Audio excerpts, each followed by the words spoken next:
Hey everyone, it's Carissa Wiley at sprinkledwithglitter.com. Thanks for joining me today. Today's video was previously shared on the Altenew YouTube channel, but I thought you would enjoy seeing it here as well. Today, a touch of sparkle is really a lot of sparkle because we are having a look at the brand new Stellar Sequins from Altenew. You are looking at all 6 of the brand new colors of these super sparkly embellishments, and I'm going to show you a few card projects, but first I wanted to give you a little information about these sequins. This is the Peony Gold. You can see that each of these packs of sequins includes 6 different sizes of sequins. There are 2, 3, 4, 5, 6, and 8 millimeter sizes in each of these packs of Stellar Sequins. And rather than these being all mixed together in a big mixture, each of the sizes is separated out into its own package. This is the Twinkling pink color. It's kind of a translucent iridescent pink color. I absolutely love this. I did want to let you know that each one of these packs includes 6 grams of each size of sequins. And when I tell you that there are a lot of sequins in these packs, I really mean there are a lot of sequins in these packs. I'm going to use quite a few of the sequins in each of my shaker cards today, and I have so many left. Now, I just showed you the clear iridescent color, and this is the Dazzling Diamond. Next up is Champagne, which is kind of a softer, more yellow gold. And finally, we have the Sparkling Gold. Now, you can buy each of these packs individually, so you can get just one color, or you can get all 6 colors in a variety pack, and you will have all the sparkle that you need. So now that we've had a look at the sequins, I'm gonna start making a couple of cards. And my favorite ways to use sequins are, of course, shaker cards. So we're gonna make a couple of those today. I have my Stamp Wheel 2.0 here, and I also have the little flat sticky mat behind it, which gives me that A2 size card front where I can line that up in the center. You can see I have my brand new brush holder as well with my mini blending brushes, and I'm using the new Today is a Good Day stencil and die set to create this first shaker card. So I'm going over this first stencil with some Dewdrops ink, and I'm concentrating it more towards the top of the stenciled area. And then I will bring in Teal Cave. And I am adding this to the bottom of these words on the stencil. So I'm kind of mixing 2 colors together on the stencil. Totally not necessary, but I'm a little extra like that. Now I'm moving on to the next stencil, and I'm using the Teal Cave at the top of the area of those words, and then towards the bottom I'm going to bring in a darker color. So we're creating even more like transition between the colors by using multiple colors on the same image. This is absolutely optional. You could go over this area with just one color, but I'm going to bring in the Galactic stream and really add some dark shading to the bottom of these words. I'm using the mini ink blending brushes because that allows me to control where I'm placing this darker ink. And there are some leaves on the outside of the stencil that I am avoiding, but keep in mind, these are kind of some blue-green colors. So if I did get a little into that green area where I am blending this olive, they kind of blend together, which is nice, and just make for a darker green in that area. If you wanted to mask, you could, but I recommend just using smaller blending brushes and going a little slower. I think it just makes the process a little easier. Now I'm moving on to stencil 3, and I'm using a micro blending brush with flat bristles to blend in the berries. And I'll also use another micro blending brush to blend in the areas on these smaller words here on the stencil. And finally, another micro blending brush for some darker green areas on the leaves. This is the moss color. So I've done all of my stenciling now, and I have my image here. I'm going to wipe up my stencil and remove the stencil so you can see this beautiful image that's created. And then I am going to remove this from my stamp wheel, and I'm going to use the coordinating die to die cut some cardstock to place over the top to create my window. Look at this image. Isn't it beautiful? I absolutely love the way it turned out. It was so easy to line up. There are a few dies within the die set, but I am using the largest kind of shadow area of this entire image. And I'm lining it up on my white cardstock just to kind of get a feel for where it needs to be on this darker teal cardstock that matches my Galactic stream ink. I kind of eyeballed it, and I gotta tell you, I got lucky here. It lined up really nicely. If it doesn't line up perfectly, you can trim down your white panel behind to kind of shift it over a bit. Once I have the window die cut into this darker teal cardstock, I'm going to use a little bit of liquid glue along the back side of this cardstock, and I'm going to attach some acetate. And this is going to serve as my shaker window. I've trimmed it slightly smaller than the teal cardstock that I'm using, and I'm pressing that down. I made sure that I didn't over glue the area so that I wouldn't get glue kind of squishing out into the open area of my window.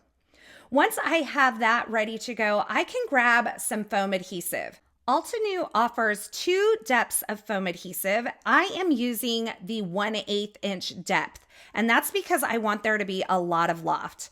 Now this is the 1/4 inch wide, and it was still just a little too wide for some of those very narrow areas around my shaker window. So I'm just trimming this down the center to create some narrower strips to put along the back side of this window of my shaker card. Once I have those trimmed down, I'm going to start laying that down and just trimming off the excess. But the important thing to remember with a shaker card is that you want these entire areas to be closed so that nothing can leak out. Now, when I say shaker guts, I really mean the parts of the shaker card that shake around. So whether that's sequins or glitter or small cardstock areas, you can choose today. Obviously, we're using those gorgeous Stellar Sequins, but you want to make sure that none of your shaker guts can fall out of your card. And so I'm making sure all of those areas of foam adhesive are butted up against that next strip.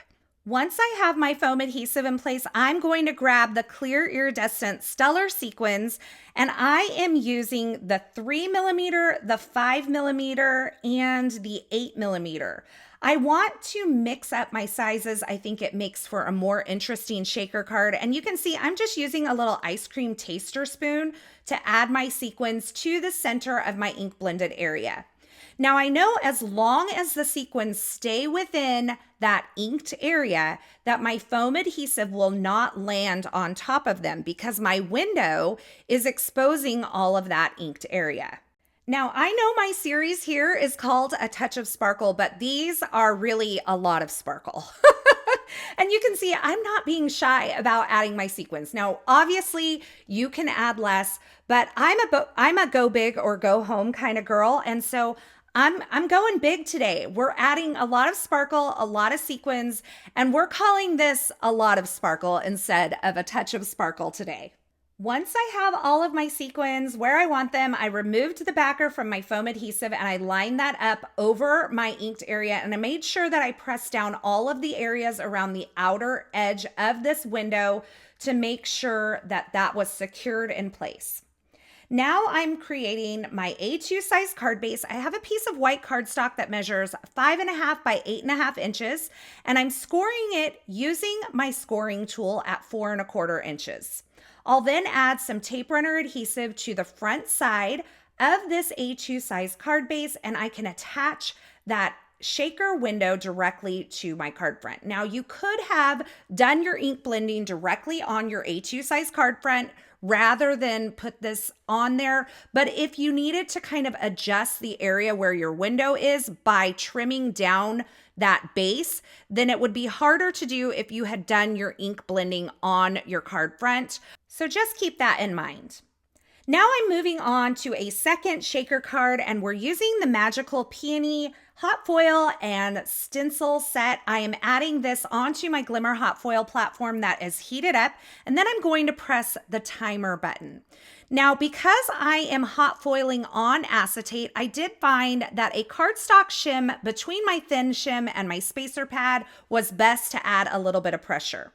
I'm using some champagne hot foil from Altenew and a piece of heat-resistant acetate, and I am going to foil directly onto this acetate. Now, again, I'm using a larger piece of acetate than is necessary so that if I need to trim this down to position it perfectly into my shaker window, I have some wiggle room.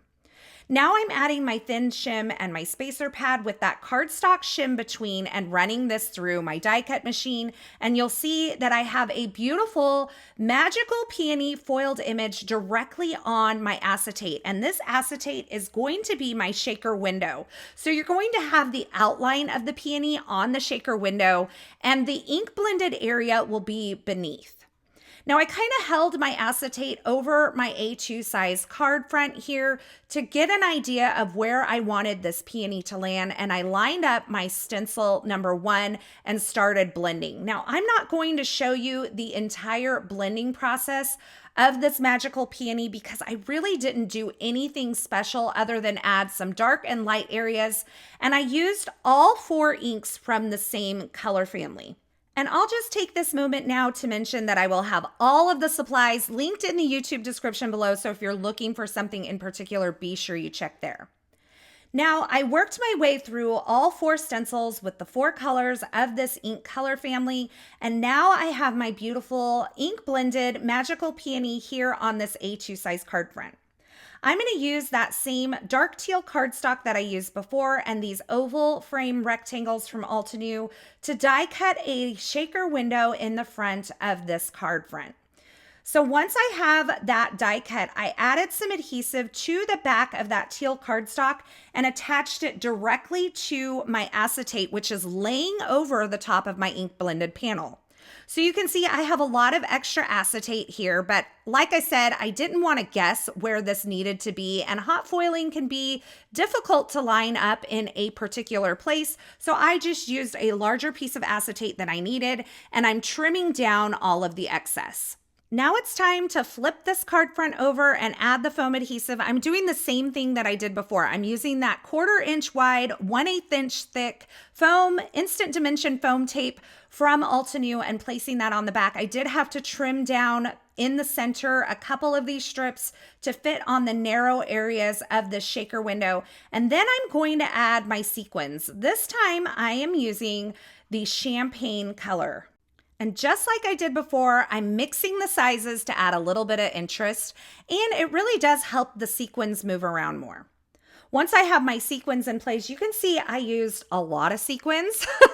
I removed the backer from the foam tape and then positioned this over my ink blended panel. And now I have a super sparkly shaker card featuring that magical peony, beautiful press plate and stencil set. Now, I wanted to mention I'm using a ton of sequins in these shaker cards today, and I still have a ton of sequins left. So these are going to go a long way. I grabbed the Versatile 3 Greetings set. It has a press plate as well as a die set available, and I hot foiled those using the champagne foil and attached those to my shaker card front using some foam adhesive, and I'm going to finish this off by sprinkling some sequins over the front of my shaker card. And this is another one of my favorite ways to use sequins, is to just give your card a little sprinkle. It does add a touch of sparkle to a more simple card, and I'll show you that in my next card project. Again, I'm going to take this entire thing and add it to an A2 size card base. And that is our second super sparkly shaker card featuring these gorgeous stellar sequins. Now, card number 3 really is a card with just a touch of sparkle. So we're going back to our roots here with a touch of sparkle, and I'm using the Regal frame die set. I'm die cutting the images. I die cut the frame from that darker teal cardstock and the florals and leaves from some white cardstock. We'll just do some ink blending to add some color. I also die cut the frame a couple of extra times, 3 extra times from some plain white cardstock to build up a little dimension. So I'm adding some liquid glue to the front side of these white frame layers, and then I will stack these up, adding the dark teal one on top and the 3 additional layers behind just to give this a little bit of dimension on my card. Keep in mind, you could use the instant dimension foam tape to add some depth to this, but I really love doing this. It kind of gives that faux chipboard effect and really makes it feel beefy on the front of a card.